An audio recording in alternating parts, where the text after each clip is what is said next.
Europe 1, la France bouge. La pépite.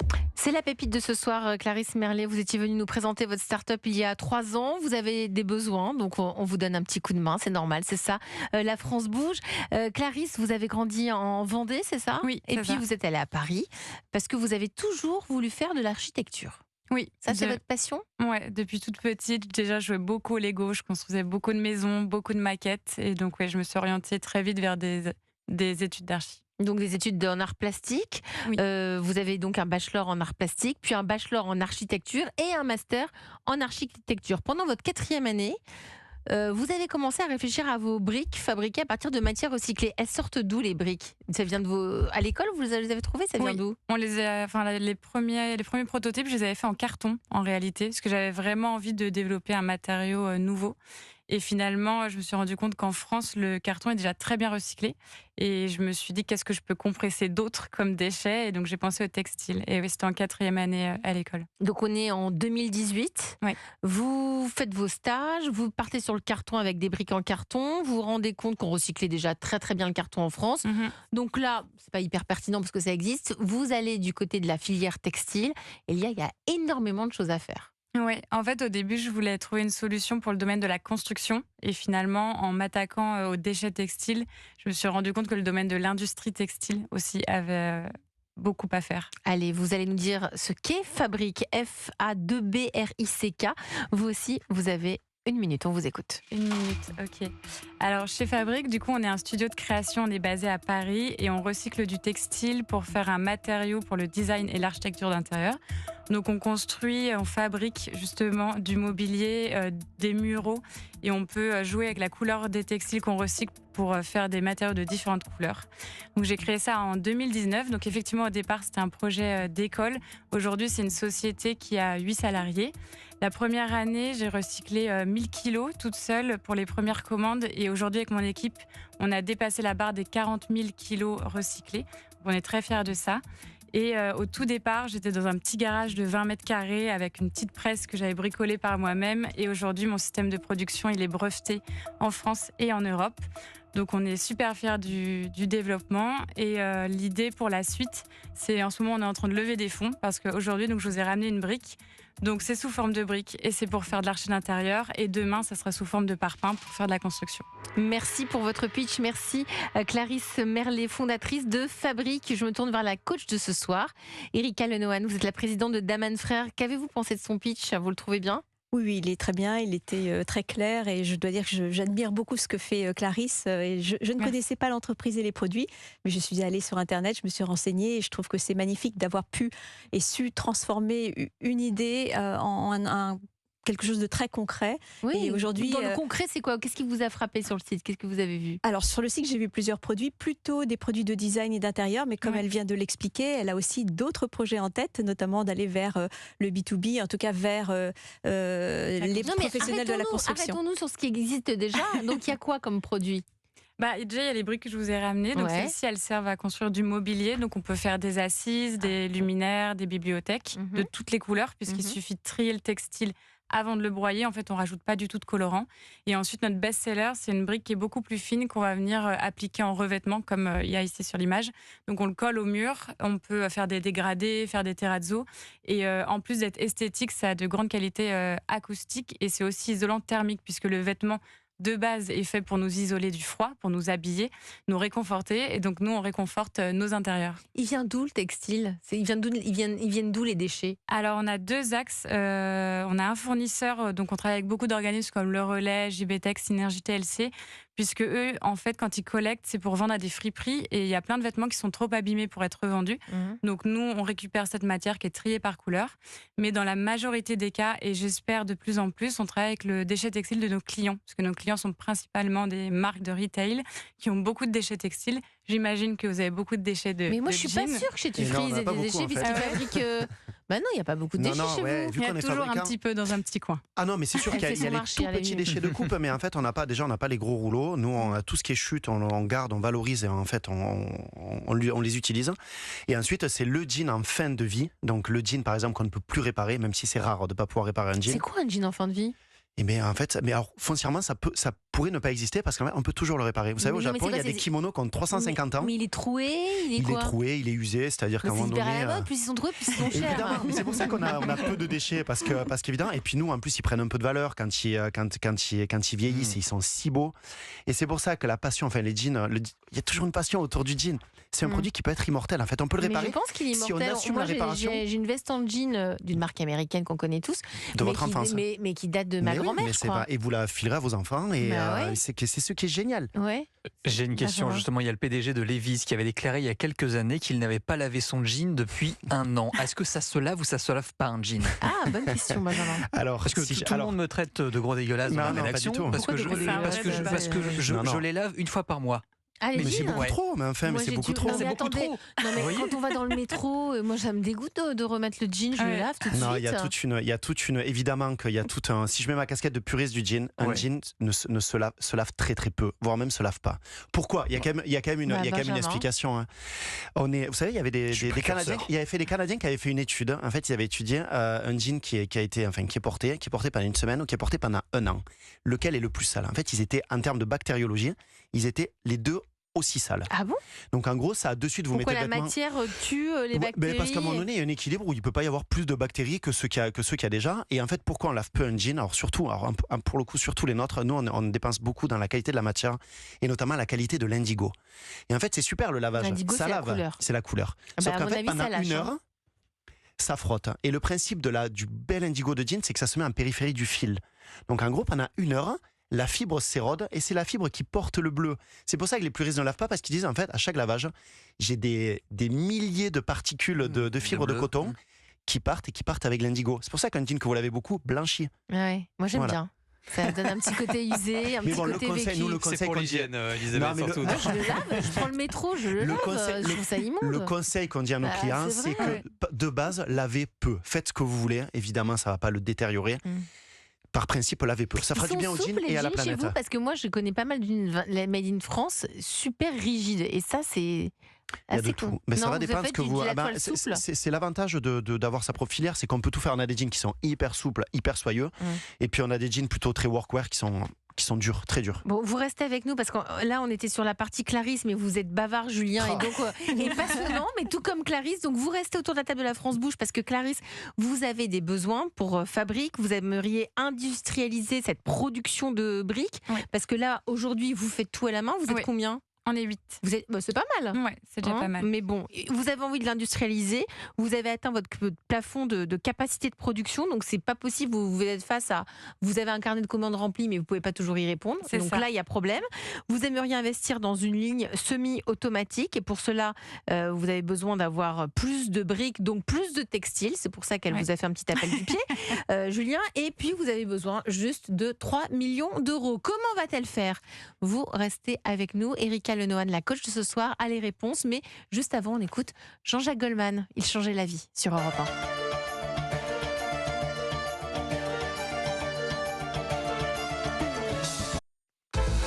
Europe 1, la France bouge.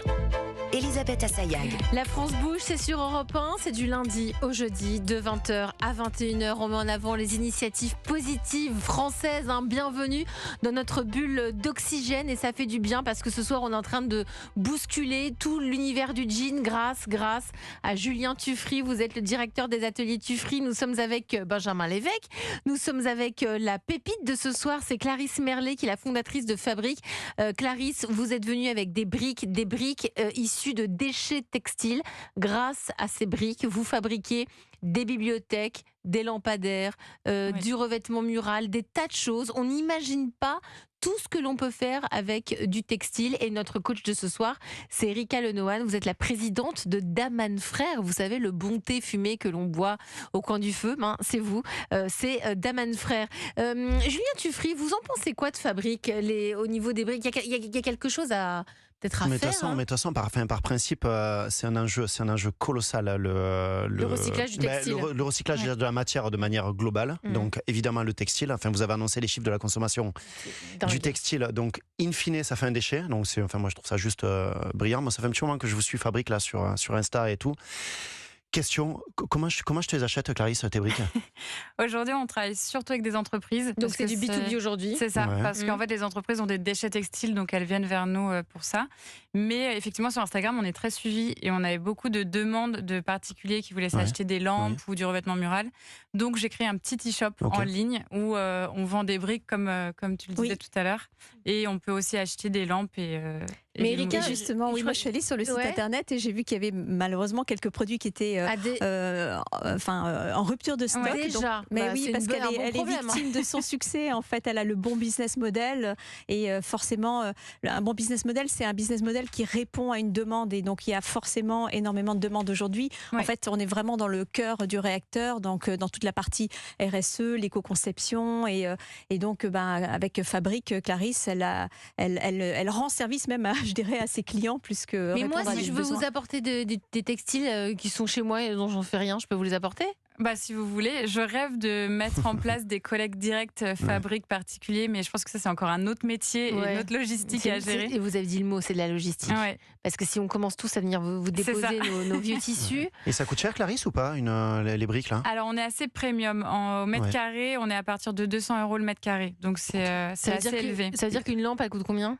Nos lampes, elles sont entre 200 et 400 €. Ça dépend de la taille. Parce qu'une fois que vous avez récupéré les briques, vous fabriquez comment l'objet? On fait tout dans notre atelier. On a un broyeur textile, on a une presse pour venir le compresser, on a un ancien pétrin de boulanger pour mélanger notre liant. C'est un liant écologique, je ne l'ai pas dit tout à l'heure, mais c'est hyper important. La résine, c'est une résine? C'est pas une résine, justement, Ok. parce que je voulais vraiment aller au bout du truc. Ça a été très long. J'ai mis 6 mois à le développer à l'école et ensuite, pour le rendre commercialisable, j'ai dû le redévelopper. Mais c'est que des ingrédients biosourcés, donc c'est 100% écologique. Ça a été long à développer parce qu'au début, quand on met des ingrédients naturels, ça fait des Mais comment on moisissures. arrive d'une brique à une lampe? Ça, j'ai pas compris. J'ai une lampe où ça va être ce format-là, justement, et on empile 6 briques qu'on visse entre elles et ça devient le pied de lampe. Et on a une lampe où c'est des plus grandes briques qu'on vient coller entre elles pour faire un abat-jour. Qui c'est qui vient travailler chez vous? Parce qu'il faut savoir le faire, ça. Vous prenez quoi comme profil? Je vous l'avais très bien dit tout à l'heure, moi j'ai dû former aussi parce que ça n'existe pas. Briqueurs, on les appelle les briqueurs. Mais j'adore, c'est que des nouveaux métiers. Ouais. Et tu parlais du bâtiment après, donc quasiment de l'agglo, enfin du parpaing. Ouais, mon rêve. Alors c'est un rêve tangible Oui, bien sûr, c'est un rêve tangible. On a déjà fait des prototypes cette année et on les a envoyés en laboratoire pour essayer de les casser. Et ça a résisté à plus de 9 mégapascals, donc c'est comme un parpaing. Parce qu'après, il y a toute l'accréditation, non? Des ça va être un long CABTP, travail. tout ça. Ça, je crois que c'est très très long. On travaille déjà avec le CSTB, comme je disais tout à l'heure, pour le design, en fait, on doit déjà avoir des certifications. On l'oublie trop souvent, mais on travaille dans des établissements recevant du public, donc on ne peut pas mettre n'importe quoi comme matériau. Voilà. Et justement, avant de venir à l'émission, j'ai contacté en fait notre promoteur immobilier parce que la maison d'Aman Frères est en train de construire un nouveau site de production. Un Donc très beau siège, vous nous aviez dit quand on a fait la délocalisation l'année dernière. Ouais. Tout à fait. Donc je les ai interrogés puisqu'ils sont aussi spécialistes du BTP et je me suis dit mais comment avec des briques en textile recyclé, comment vous feriez? Et ils m'ont dit qu'ils étaient très intéressés par ce projet, qu'en fait ils vous connaissaient et que en réalité, effectivement, ils ont confirmé que c'était un secteur très normé avec des règles et qu'on devait beaucoup anticiper les nouvelles gammes professionnelles et que le mieux ce serait travailler main dans la main avec un partenaire du BTP. Donc, ils sont prêts, en tout cas, à vous rencontrer et je peux vous mettre en lien avec la société GSE qui est notre partenaire. Il y a encore un premier contrat noué. Vous, Julien Tuffry. Tu dois les connaître, mais nous, pour le coup, donc on investit dans une très belle et grande manufacture. Là, on a fini les travaux cette année. Et nous, pour le coup, on a nos chutes de jeans, en fait, ont servi à isoler le bâtiment. On a bossé avec le Métis. Oui. Donc c'est super. En fait, c'est ils sont isolants. Ouais, c'est la même. Je pense que c'est le début, mais Clarisse va nous l'expliquer. En fait, on déchiquette, on broie, et plutôt que de le compacter, on le laisse en panneau de 16 cm. Et en gros, ça fait des panneaux en remplacement de la laine de verre, de la laine de bois. C'est ce qu'on avait vu aussi dans la France Bouge. On avait eu il y a quelques années les uniformes de pompiers. À un moment donné, ils ne servent plus. Et il y a une entreprise qui s'était montée. Je me souviens plus de son nom. Il faut que on m'en rappelle. Ça servait d'isolant aussi, grâce à la technique que vous venez d'énoncer, Julien. Et c'est hyper, en fait, parce qu'ils ont gagné le trophée de l'avenir européen en 2019. Exactement. Mais c'est surtout que c'est super le upcycling et le recyclage, mais c'est toujours se poser la question, est-ce que le produit final est performant? Bon, pour le questionnement de Clarisse, il n'y a Il pas faut le débat, breveter, mais en ouais. fait, cet isolement, cette isolation, était super performante. Donc, dans ces enjeux Ouais. aujourd'hui, Ouais. de pouvoir quand même mieux isoler nos bâtiments, c'était super. C'est super. Donc, ça peut servir d'isolant, ça peut servir d'objet de décoration, ça peut même vous servir, vous, pour un siège social chez Pour Daman. de la construction. Donc, vous avez un business totalement, un boulevard devant vous, sauf qu'il faut produire. C'est ça. Alors, que pouvez-vous lui conseiller, En fait, Erika? C'est le moment du conseil du coach. Des conseils. Mais en fait, je pense qu'effectivement. Europe 1. Le réseau La France bouge. C'est à vous, Erika. Oui, je pense que les enjeux ici, c'est de passer d'une phase qui est artisanale ou semi-industrielle à une véritable phase industrielle pour pouvoir faire des économies d'échelle. Parce que les économies d'échelle, elles peuvent servir à deux choses. Soit à baisser les coûts. Donc, et quand on baisse les coûts, soit on fait plus de marge et cette marge-là, elle est réinjectée dans la recherche et le développement et elle permet justement de lancer de nouvelles gammes et d'être dans l'innovation. Ou alors, elle sert à faire baisser les prix de vente et du coup à vendre plus parce que les produits deviennent plus compétitifs et plus attrayants. Donc, il faut vraiment passer à une économie d'échelle et donc faire le saut, je pense, en investissant dans des lignes de production qui vont être un peu plus automatisées ou carrément en créant un nouveau site de production qui va vous permettre de pouvoir répondre aux commandes parce que refuser des ventes, ça fait vraiment mal au cœur pour le coup. Et ou avoir des produits en rupture, c'est vraiment dommage. Donc, moi, je pense qu'il faut passer cette étape et pour le faire, alors il faut deux choses essentielles pour une start-up, du temps, être bien entouré et puis surtout des financements ou des subventions. Et Ça, là, c'est compliqué. alors c'est compliqué. Alors moi, je commence à avoir une expérience dans ce domaine-là parce Daman Frères est en train de chercher des subventions aussi pour le nouveau site. Et donc, on s'est mis en contact avec une société qui est consultante et qui s'appelle ABF et qui va chercher justement des aides publiques. Parce qu'en ce moment, le gouvernement a quand même propose beaucoup de choses, notamment il y a un projet qui s'appelle France 2030 rebond industriel et dans ce cadre-là ils financent des projets comme le vôtre qui est hyper comme je disais actuel en fait, tout ce qui est éco-conception. Donc moi je suis sûre et certaine qu'avec un consultant il prendrait le temps de remplir les kilomètres de questionnaires qu'il faut remplir pour l'administration, mais je suis sûre et certaine que vous avez le droit à des subventions. À des accompagnements pour Et ça. c'est gratuit parce qu'en fait, si jamais ils n'y arrivent pas, ça ne coûte pas. Voilà, ils sont payés en pourcentage à la réussite. Donc, ils décrochent bonne des piste, subventions. On vient d'avoir une subvention, très grosse subvention de la région Île-de-France. Donc ça Mais va. il y a le côté régional, mais il y a aussi au niveau national. partie. Vous pouvez passer aussi à une plus large échelle parce que, en fait, vous allez avoir besoin d'argent clairement pour pouvoir investir et puis recruter parce que je pense que vous avez aussi besoin de talent et du temps pour les former. Donc voilà, c'est l'argent, c'est le nerf de la guerre en fait pour pouvoir grossir, faire des économies d'échelle et être encore plus connu et communiquer sur tous vos produits. T'es prête à Julien ouvrir le capital? Oui, bien sûr. Ouais, c'est déjà fait. Ah, super. Ouais, ok. j'ai fait une première levée de fonds où j'ai cédé 20% du capital en 2021 pour la première machine. Et là, en ce moment, je suis en cours de levée de fonds. J'ai commencé à pitcher il y a 1 mois.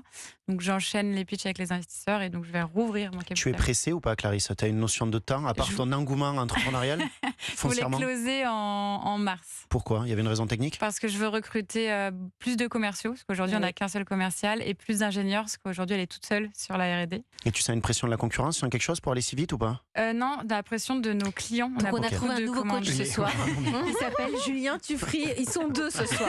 On a Erika Pardon, Lemoine mais et Julien c'est- Tuffry. mais c'est passionnant, Pardon, du coup, mais pour le vous coup, êtes passionnants tous les deux, c'est formidable. C'est vrai qu'il y a de la concurrence parce que j'ai vu aussi qu'il y avait des solutions de briques de chanvre ou des briques qui sont faites en terre cuite. Donc, en fait, quels sont les avantages par rapport à des briques faites par d'autres produits? Parce que nous, on ne prend pas de matière qu'il faut fabriquer ou aller extraire. On prend une matière qui est déjà faite, qui est déjà produite, qui est le déchet. Et vous parliez du métis tout à l'heure. Il y a de plus en plus d'isolation fait en laine de jean effiloché. Et donc, c'est pas déchiqueté, c'est effiloché. Et en fait, il faut rajouter un liant polyester souvent pour venir stabiliser la matière. Et nous, chez Fabrique, je ne l'ai pas dit tout à l'heure, on mélange toutes les compositions. On va prendre du polyester, du polyamide, du coton, de la viscose, toutes les matières qui sont autant plastique que naturel.